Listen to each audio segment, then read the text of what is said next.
Welcome to an episode of the JetRails podcast. Today, we're going to be talking about Magento audits.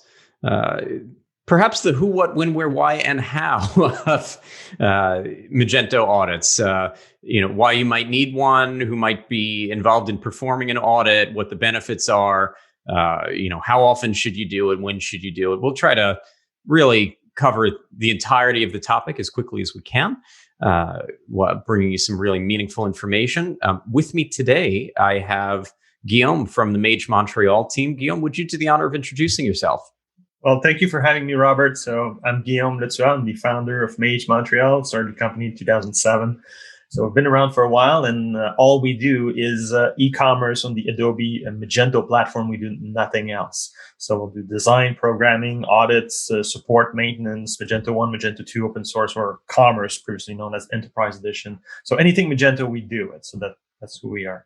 So I'm glad, because with a name like Mage Montreal, if you were working on other platforms, I think you'd need to, work on the branding a little. So that's...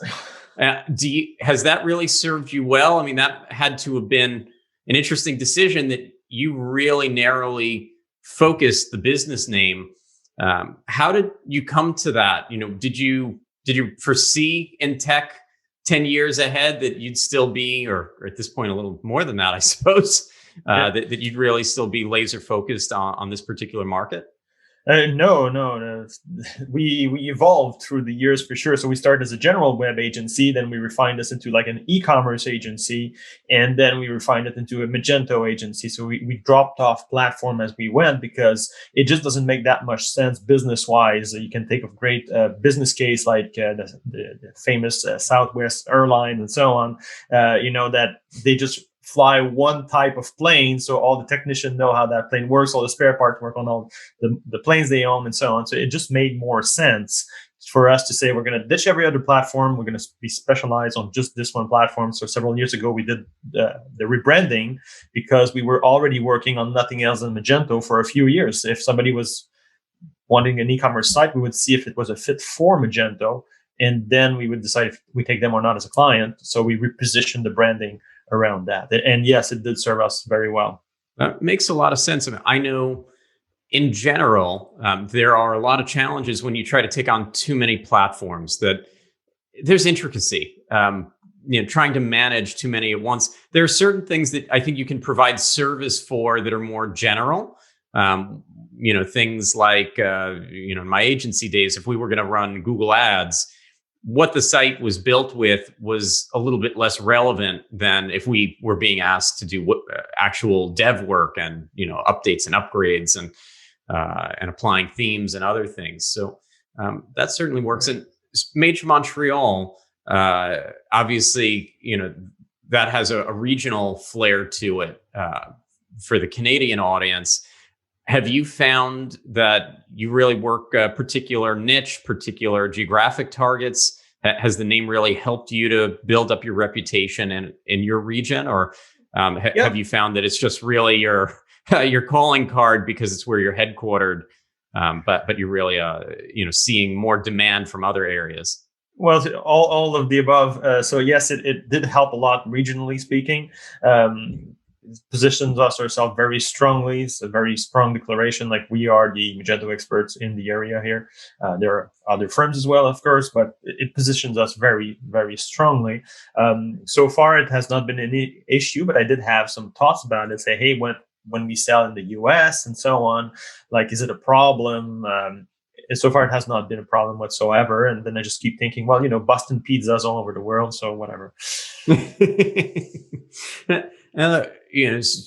You've been working Magento sites for years now. How early into M1 did you, if you remember, did you start to get into the platform? About a year after it came out. So, but then it was not exclusive. We would play with, OS Commerce and other choice in Virtue Mart on Joomla and Magento 1 that was all new stuff back then. Very clearly, Magento set itself apart, and we ditched the other platform progressively. That's interesting. And what were some of those early projects like? Because I imagine that what you're working on today is probably, on average, more complex, certainly, than what you could build in year 2 of Magento's existence. Oh, for sure. It has nothing to do with it. Really, like, there was no responsive. Like, responsive sort of was trendy in 2012 as sort of standard 2013. So before that, you said, like, do you want a mobile website? And a question that you won't even ask nowadays. Yeah. The world has changed a lot. I remember when they first developed a native theme that was responsive, and explaining to merchants why they should be replacing their theme was a big conversation. And we built a lot of mobile sites. I think mobile apps were probably a little bit trendier for some brands that I wouldn't necessarily think of needing a mobile app today. But everyone wanted to figure out how to go mobile the most cost effectively, the most effectively for their shoppers. And it was, as with most technological leaps, I think it definitely led to some strong conversations and a lot of people, just like with a lot of users that are still on Magento 1, a lot of users that held off for a while, that tried to squeeze out as much value as they could out of the technology that they were already using. But eventually, as we all understand, at some point, if you weren't going to service users that were browsing or shopping on a mobile device, that wasn't going to work out all that well for your longevity. So, totally agreed. Yeah, so diving in a little bit on the audit side, and I know that there are probably some intricacies, whether it's Magento 1 or Magento 2, open source or commerce, but when do you normally recommend a Magento audit? Is it something that you recommend for your existing clients from time to time? Is it mostly something that you recommend to merchants in other situations? Yeah. So audits, actually, we have lots of requests for that. And sometimes it's not exactly what the person needs, even though that's what they ask for. So the question is, do you have a stable system right now? That's the first question. So if you do have a stable system, then yes, it's the right time to do an audit. If you have fires needs to be taken care of, well, that's what we need to do first. So very often the client comes to us, they already know there's some issues on the side. The synchronization between the accounting system or the ERP, Enterprise Resource Planning System, has the issues with the Magento site or whatever. And there are some really important priorities to address first. And once we have a stable system, that's when it's time to add to the list of to-dos. It's sort of useless for us to bring to their awareness a ton of issues that they didn't know they had when there are some serious business problems that need to be tackled first.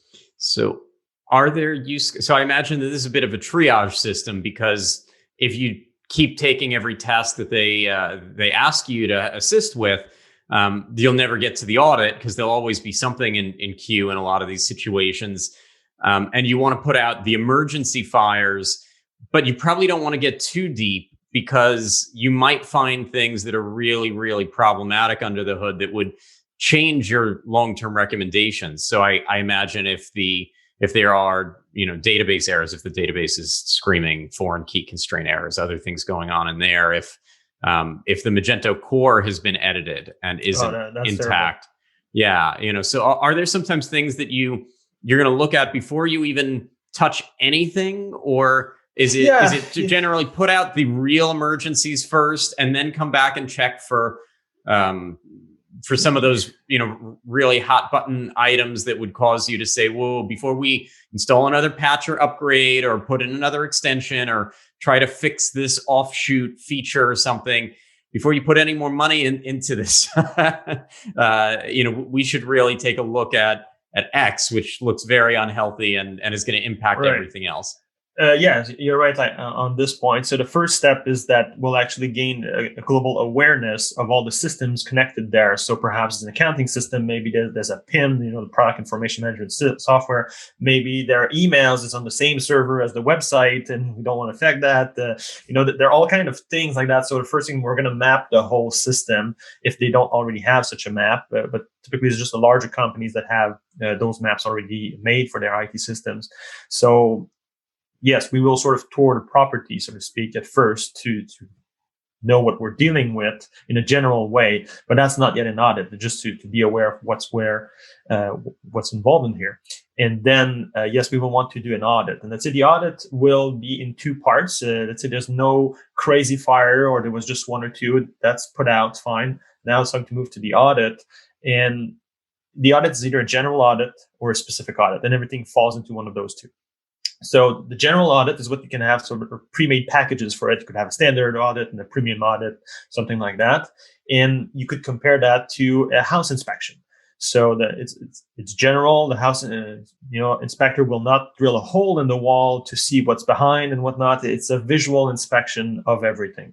So that's what the general audit is. We'll have a checklist of things to verify.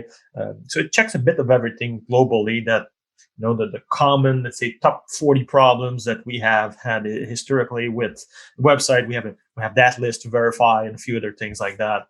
You'll do a checkout and see how the experience is, stuff like that. Is there any issues to report? So it is a general audit of functionality of the site and technical. Then you have the specific audit, because it's impossible to audit the whole system in a super thorough, detailed way. That would cost like tens and tens of thousands of dollars. There are tens of thousands of lines of code in Magento. It's not true you're going to review the whole thing line by line. It doesn't make any sense.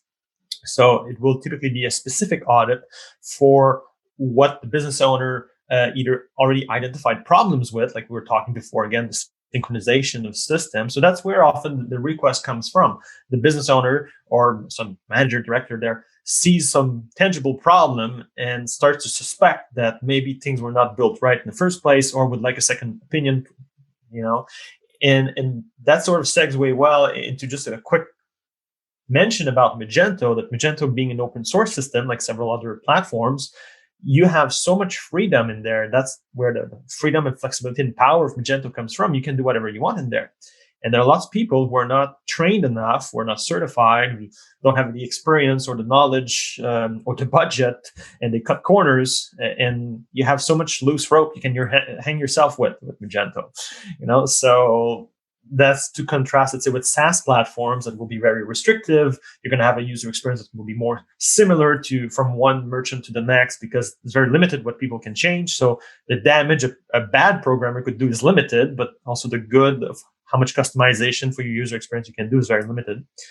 So with Magento, you do want to have very skilled people working on it. There are claims that there are over 350,000 Magento developers worldwide, but there's less than 10,000 certified Magento developers. So when you compare that ratio, very high odds you had a non-certified guy working on your site, which is not necessarily a problem, but it typically is. So, there's that breakdown of experience that if there are 350,000 devs that say that they work on Magento, how many have really had, any kind of a thorough training? How many have worked on at least minimum a handful of sites and really have that experience? And what is their experience? Have they worked on the front end? Have they worked on the back end? Have they worked on M1, M2, open source commerce? Have they worked on building extensions, debugging? Have they used the APIs? That there's a lot of confusion out there around, these are specialties. And so, you talk about home inspections. I'll pull it back to, cars. There are folks that understand how to rebuild a transmission. There are people out there that have expertise in body work and paint jobs, auto glass. I mean, you name it, the electrical systems. You can go to a larger dealership with a larger service department that can really handle things across departments. But even if you go to a dealership, they may not be a good body shop. They may recommend that you bring the car somewhere else to deal with that kind of damage, because it's just not what they're good at. And that's when they're telling you the truth and not just trying to take the work because the work is easy, to take money and make a sale, even if they're not really going to be the best ones to get it done for you the way that it's going to hold up. And and really do justice to the work. So yeah, it's so true what you're saying. Many people will not realize like the complexity level of Magento, which is really an enterprise grade platform. It's not a little website just like that, and it goes deeper. You can go into business process automation, automating the day-to-day lives of the employees, and how orders goes from the website to the warehouse and so on. And so it can become a very big system. So even Magento open source, which is a stripped down version of the enterprise edition or commerce version as it's called now, it's still a very big platform as well. So best practices is something that's very important, especially when sites are outsourced at a low budget overseas. We see a lot of malpractice, bad problems, just like it's just a disaster how it's done, because there's often a conflict of interest there. The client wants it as cheap as possible, and then the developer says, well, I'm being paid so little that I don't have time to do all the things the right way. So for example, you were talking about editing the core, which is a disaster. It's a big no, never. Okay. But it's longer for a developer to build a module that will be independent, that will modify the functionality of the core. It's faster to just go in the core and change it, which is an obvious malpractice. But then when you go to upgrade or patch, the files aren't as things don't work. Aren't as they're supposed to be, and so there's going to be interaction that isn't going to work out well when you go to install new extensions. The core files aren't intact the way that they're expected to be, so they're disaster. Have issues. Yeah, I have a real story for you on that one if you want. Please. So 10 years of catching up on an old Magento 1 platform. So it was still Magento 1.4. And, there's a lot of things that have changed since Magento 1.4. Like there was a database change around 1.5, 1.6. Mm-hmm. So there's a lot of major fundamental changes. So there were before those, let's call it the more modern version of Magento 1. And they could not process credit cards anymore because they were getting hacked, getting malwares and so on. And the work effort to catch up 10 years like this of patches and updates so they could again process credit card securely before the end of life of Magento, of course, it was 100 hours of work. So it is possible to undo bad practices of people who did modify the core, but at every single version, we had to track down, okay, why the heck is this not working? Because the new version that's supposed to just fit on top does not fit because the guys changed the core.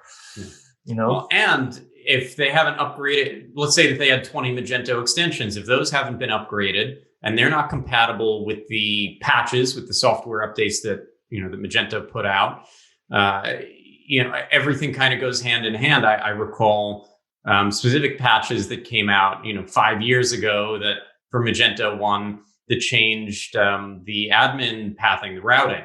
And so extensions broke. They, the files weren't the way that they used to be. It was a security update. And that meant that in order, it's not just installing 10 years of patches, it's also upgrading and updating, 20 extensions as best as possible, plus whatever other underlying customizations and core edits and issues were applied. So this is part of where I think sometimes people miss some of that, and where a lot of us in the industry always like to think less is more. That do you really need some of those extensions? Or could you do without it? That just like with your PC or your phone or other things, you don't really want to install a ton of apps or software that you don't really need just on a whim. There's a price to pay. There's some technical debt. Yeah, it's going to make the site heavier to load, so it's going to be slower. It's that simple. And then you have more risk of complexity of conflicts between extensions when you do version updates, so you might increase your future upkeep costs and stuff like that. Mm-hmm. So, like typical problems very often, one of the most frequent one to report is, of course, a slow website. And when you have bad practices in place, you typically end up with a slow website. And there are things that we can spot sometimes really fast, like in another audit like that we've done. It's the first few minutes say, okay, well, it looks like your current hosting company does not support Varnish caching and Redis. It's impossible to have that hosting company. So I know, of course, JetRail, you guys support that well.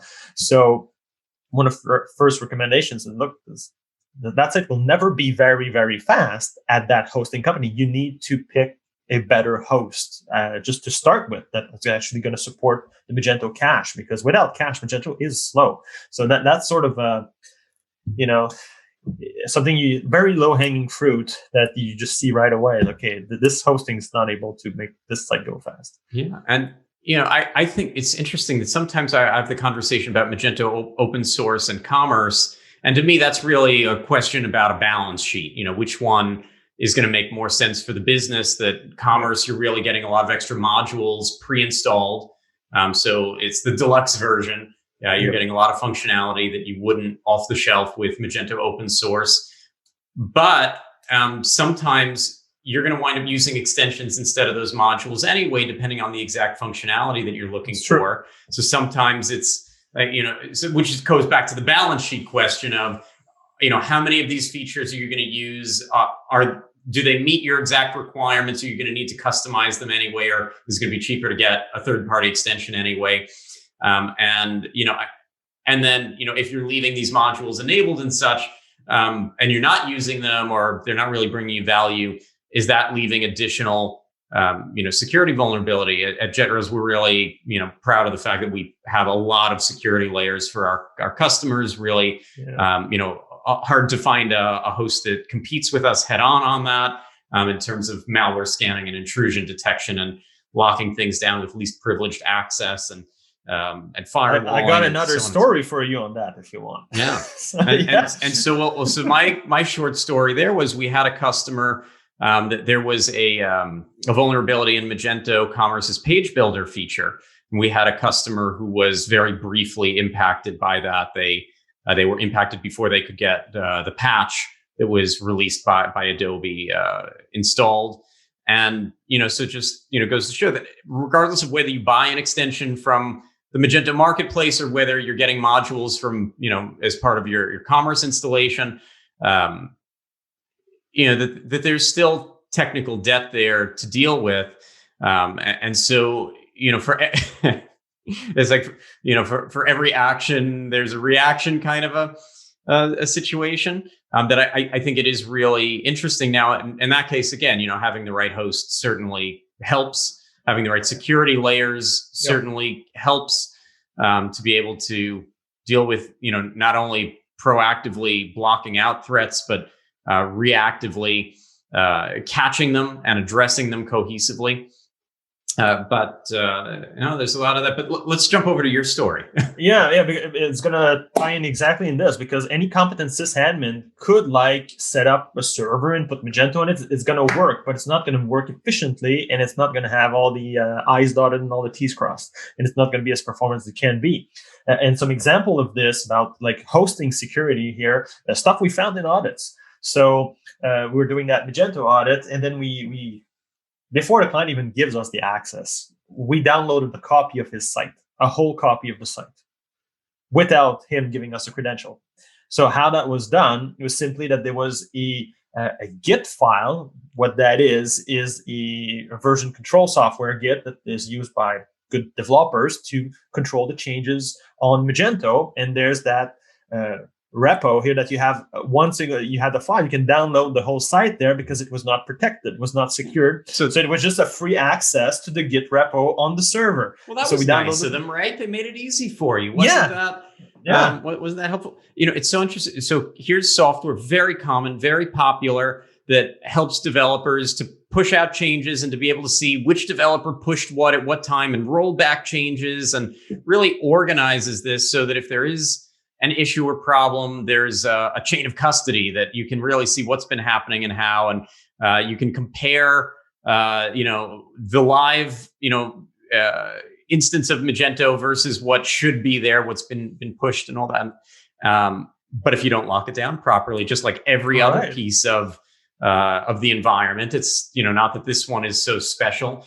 There was recently a Magento security incident that impacted a few thousand Magento 1 users. It was called Cardbleed. And really, a lot of hosts across the board weren't protected against it. A lot of big names. We've talked a little bit about Cardbleed in our blog recently. We have a cool post up about Magento 1 security since the end of life of Magento 1, since July 2020. And the interesting thing was that the vector that that the hackers were going in through had to do with an admin resource that should have never been open to the public. And so for JetRails users, this is something that was locked down in our configurations. But so many hosts, and just about every name I can think of in Magento hosting was impacted by it, because it's not a standard that they applied for their users. That they provide more infrastructure than they do service and support. And so I think that that's a really interesting facet, that, you don't have to be with a JetRails, but you really need to be doing these things yourself, if not. And as we know, with so many things in life, people aren't doing this for themselves. No, that's it. And we can go further in that story. I'm telling you, like, all kind of other things. When you start mixing and matching technology, let's say you have also a WordPress installed in the same hosting instance as your Magento, you're adding a lot of security flaws there, because Magento is just like in a class in itself versus WordPress for security. Magento is a transactional platform. The core of it is a transactional platform. You cannot even compare for security. And WordPress can be made very secure, of course, but that is also another thing. You have to keep it up to date, all the plugins and all that stuff. And same thing, you could gain access. And there's another thing, when a programmer is connecting to the database, he has to enter a password to connect to that database and where it is. And that thing is stored in a file, and this file is supposed to be secure and not accessible. So same thing, we could access that file, which because the hosting was not very secure, and then we could download that file, and we had to clear the password how to connect to the database. So just little anecdotes like this of like bad practices. They're more common than people want to realize. Another one of our recent blog posts was talking about Magento hosting security threats and why it's so important to update. And the number of users that are on servers with old, outdated versions of PHP, the number of users that are being impacted by breaches and other things, it's not an across the board. It's not that these things impact everyone. Typically, from my experience, they're impacting the businesses that don't really pay much attention to their security. They're happy to not think about it, and that only works until it doesn't. That's how the world works, and in a lot of cases, it's worse, because not only does it not work until, or not only does it work until it doesn't, but you don't know when it stopped working. You don't know when you've been hacked, because you don't have systems in place to notify, to identify what's happening. And so by the time that you actually realize there's damage, so that's, I think, for us, the more egregious side. We do audits, security audits of hosting environments all the time. It's a common request that we get.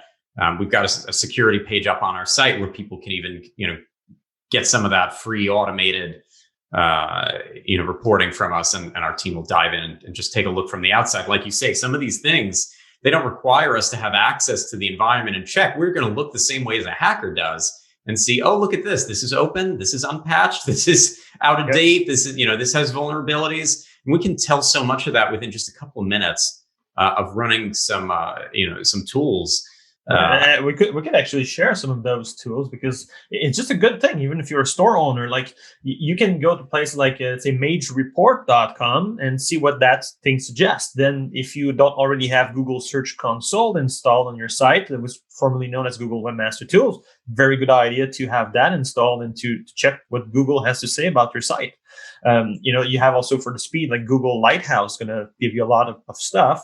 GT Metrics. Pingdom tools. Then there are other tools that we'll use in Audit like that, like MX Toolbox to check, MX routings or DNS and stuff like that.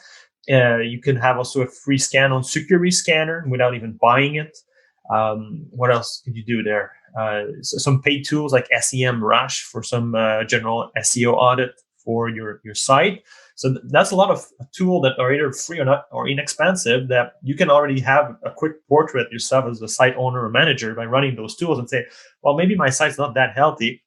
Maybe I need a second opinion, and bring your finding and actually get an audit that's gonna not only use those tools but have also a programmer go hands-on. And then we have a specific audit, like for example, Robert, you're talking here of a security audit. So that's a specific audit. Okay, let's audit security. We can audit, let's say, the user's experience. So in far greater depth than just a general audit, and then make a report recommendations on user experience. And then you'll have also technical audits, is respecting best practices. Or then you can also audit a specific module, like that ERP integration was talking about. Or again, audit specific problems. Sometimes we find things, especially like in menus, if it's not done respecting the coding standards, the menu can be sending queries to the database for so many categories that it has hundreds and hundreds of categories, and then it's fetching that in a ridiculously inefficient way, which slows down the site by several seconds just to load the menu. Yeah, and again, and these are things that by and large, each kind of audit takes a different amount of time. You choose and prioritize things accordingly. That people don't usually audit everything under the sun. No. But before you're going to dump a lot more money into maintaining and managing a site, you often want to know if certain things are healthy, especially if there are red flags, if you think that there are issues going on, like you say, checking loading speed. I mean, one of the first things that we check, we've got a speed tester at jetrails.com that at our speed page that checks time to first byte. And that'll often tip us off if the hosting environment, if it's taking 3 seconds just to get the first byte of data from the website hosting, compiled and over to the web browser of the person that's trying to visit the website.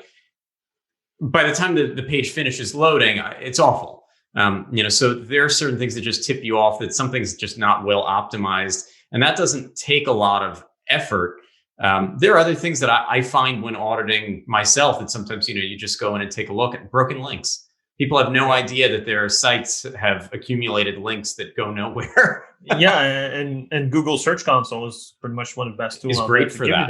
Yeah. So there are things that I think it's a lot easier once you do a good audit to then keep up with tracking some of these things and keep an eye on once you're using some of these tools.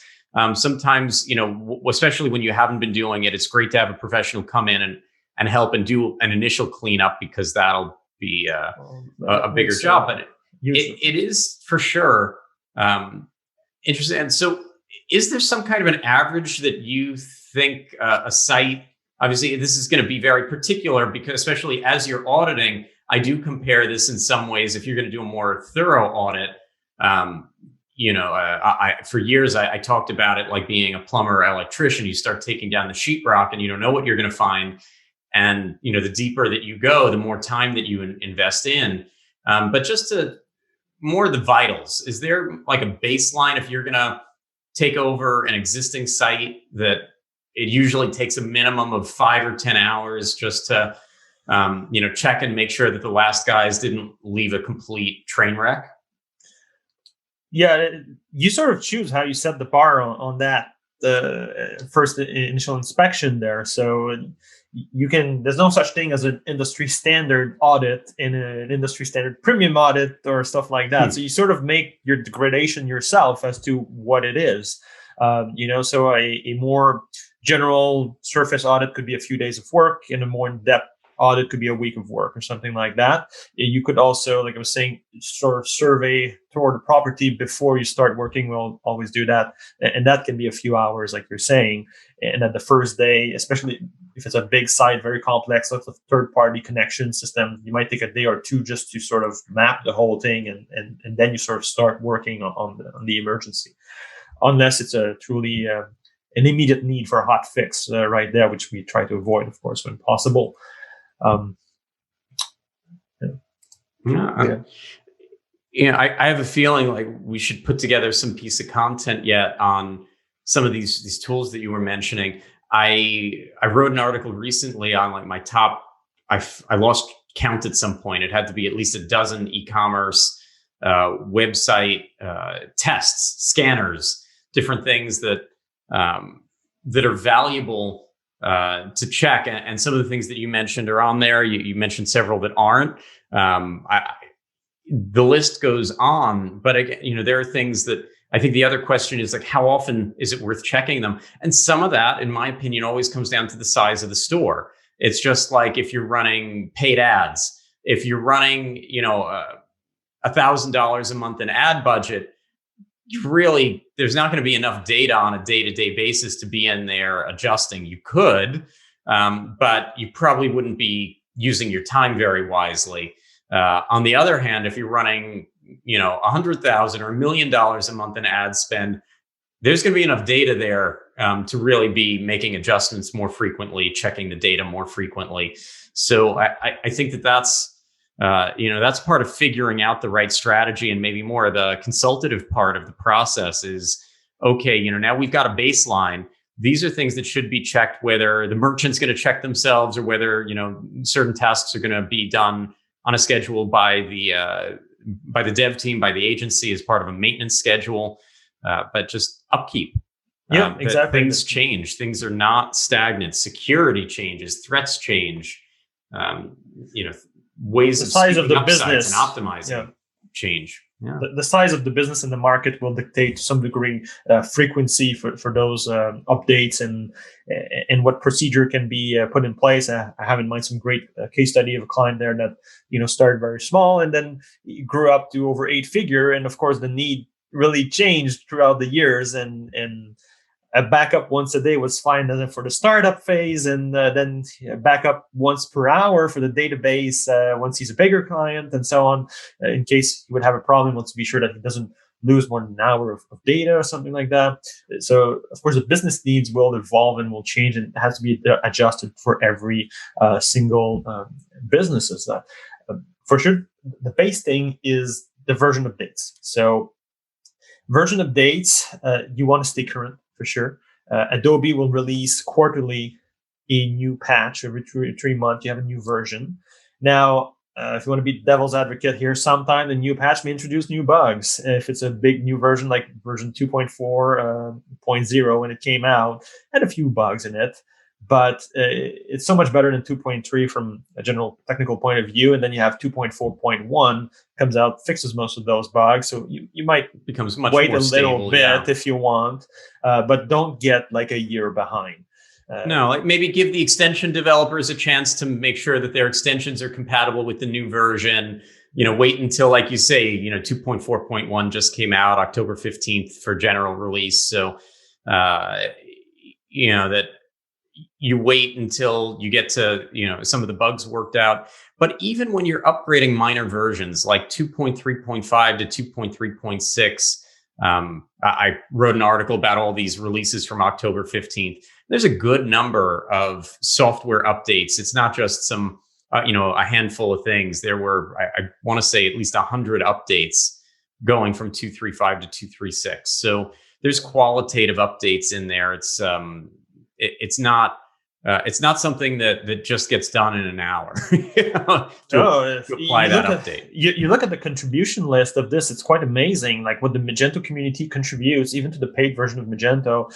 You can have more than 100 contributor who submitted fixes to a minor release like that for.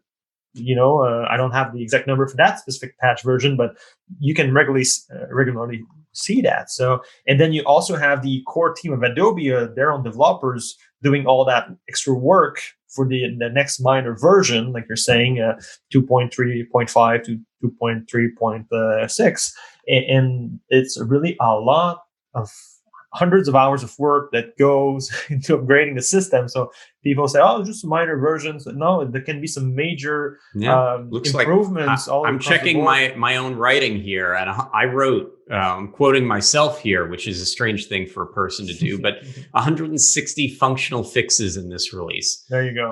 Going from 2.3.5 to 2.3.6. So, at that point, I think it's a good question. Should you just go to 2.4.1?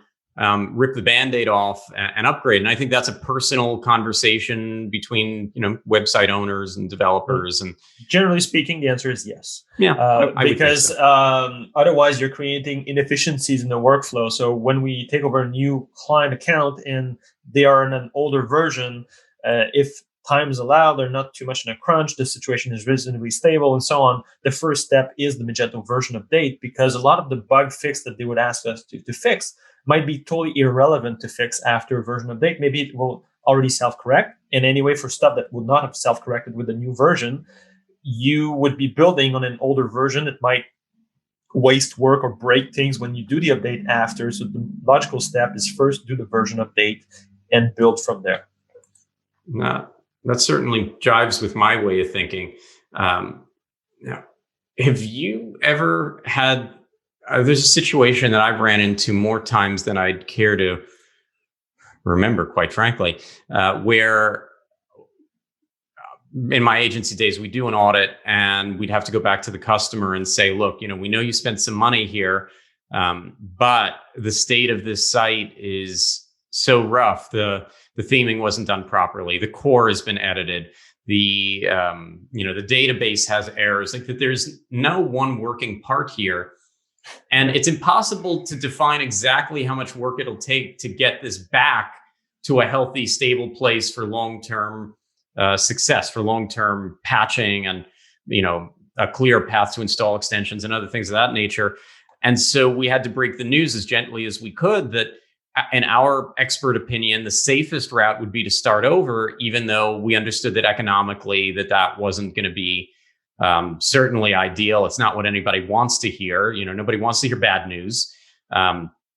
We had to, be ready for someone to be really upset with us or tell us that we were, just trying to upsell them a new site or something, that, we were making things up. Usually they took it in stride. They weren't always budget ready for that reality.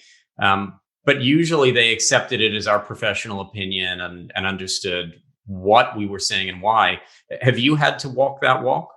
Yeah, several times actually. But it would come down, like you say, to business analysis, what makes sense for that company, and so on. And we would list all the findings that we have, and we would rank them. Like, this is a critical problem, this is major, this is low priority, and so on. What's the impact? And then we can estimate them. So very often it came down to kind of an Excel grid here that, okay, this cost this much, this cost this much. Do you want to invest in fixing all this? And what would be the project's budget here to fix all that stuff, or the selected options to fix? And even the stuff that you decide to not fix, at least you have it documented, and this is a list of known issues and sort of sets the baseline to go forward and to do the rest of the work that we know this issue is documented and won't be addressed. Budget was not allocated to, it's not worth it for the investment. And then we can also make a quote for what a new website looks like if the case is that bad, like you're saying.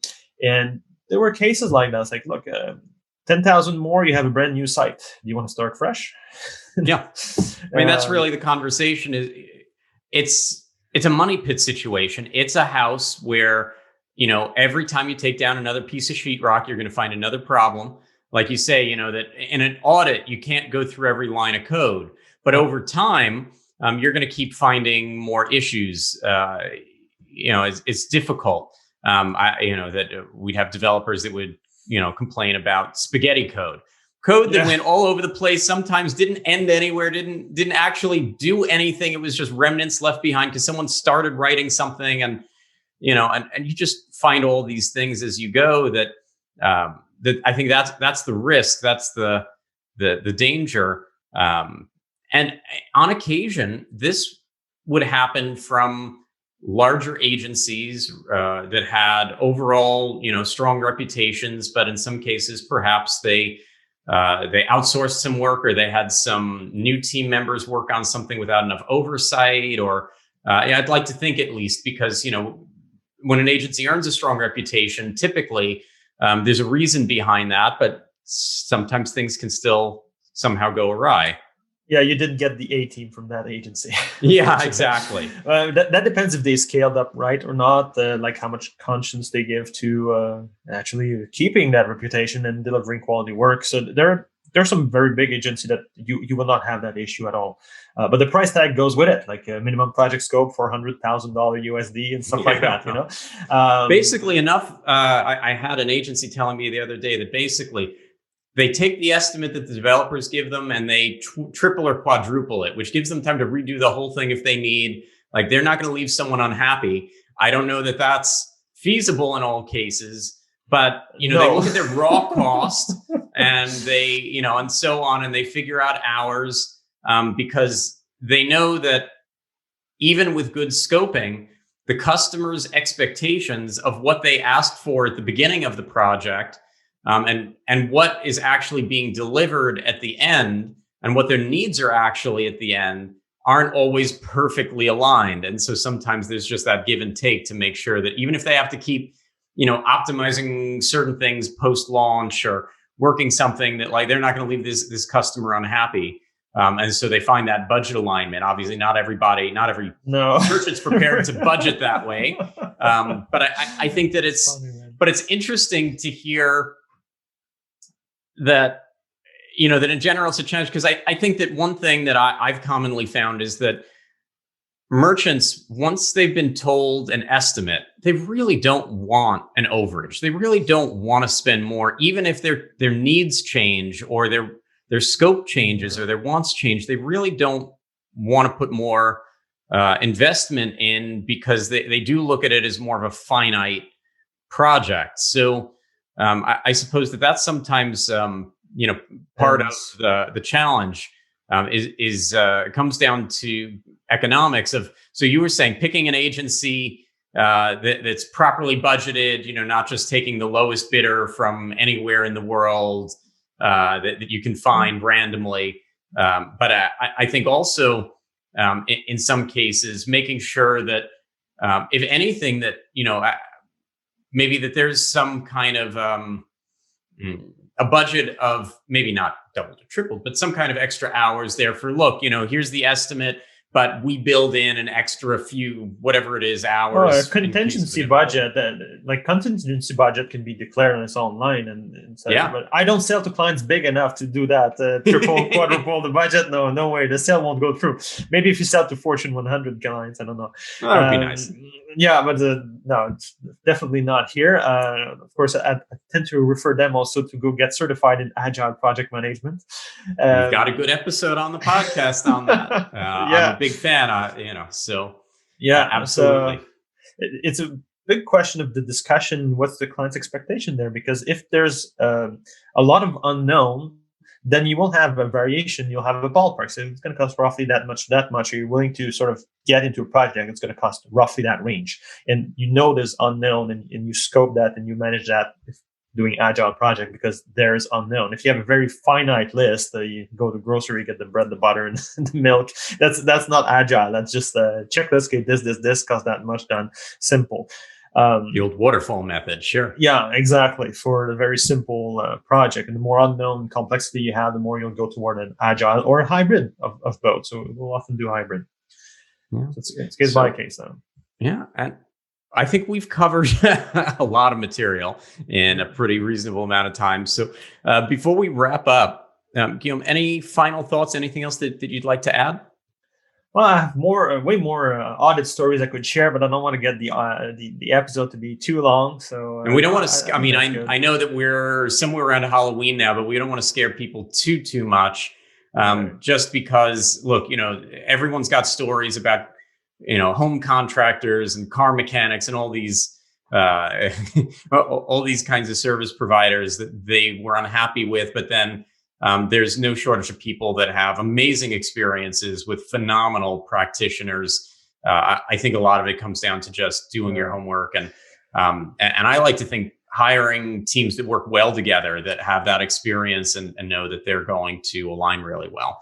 Maybe I'll throw in one last story, since I mentioned I have so many more. I'll try to keep this one short. Sure. So there was a case that the admin username and password was stolen. It was a bit unclear how that happened. Was it a compromised computer? There was also a stolen cell phone at that time. It was a bit unclear, but one thing was for sure: the username and admin were stolen. So really by a person. This is something deliberate. It's not a robot attacking the site. And then that person logged in and changed a PayPal account in the admin. So for 4 days, took 4 days for the company to realize that was happening, that the money was not going in their own PayPal account. It was going to somebody else's PayPal account for every sale. It's happening on the website. So and the amount of security layers that should have stopped that should be bewildering to anyone listening, because on a hosting level, the admin should be locked down by IP. That there should be, two-factor authentication on the admin. I mean, if someone's still on Magento, JetRails has a free Magento 2FA extension, works wonders, helps keep people out of there. I could keep going. I mean, actually, I think we've got an article on your blog from way back when about how to secure your Magento admin. Yes, and it shouldn't be happening, no, but it does. Not. It can be prevented. You just need to put best practices in place, and it will be prevented. Yeah, oh, that's crazy. I've heard of such things. I haven't run into them in a while, but certainly that we receive them on the front line. So, and you mentioned things earlier about keeping a variety of different things within your Magento hosting environment, having, let's say, WordPress, which is common. We're good at locking down around that, and often separating things out onto two separate servers when budgets allow. A lot of these things, it's all additive. Every extension, every additional piece of software that's installed adds something that should be properly managed and maintained, both by the developers and on the hosting side. And less is more. I think we'll leave with that thought as we get closer to New Year's, and I think maybe we'll ask the the audience. Maybe that's a pretty good thing. In terms of New Year's resolutions, install a little bit less, enjoy it more, have a little bit more success. Working with what you've got there. As always, if anyone out there listening has questions, thoughts, feedback, we always love to hear from you. And Guillaume, really fantastic to finally have you on the podcast. Thank you so much for joining today and sharing some of your stories and insights. This was great. So I know we're going to have an episode on your podcast coming up as well. And we'll look forward to it. And to our listeners, as always, happy selling, stay safe out there, and we'll bring you more content very soon. Well, thank you, Robert, for having me, and I'll be happy to answer questions if anyone sends them over.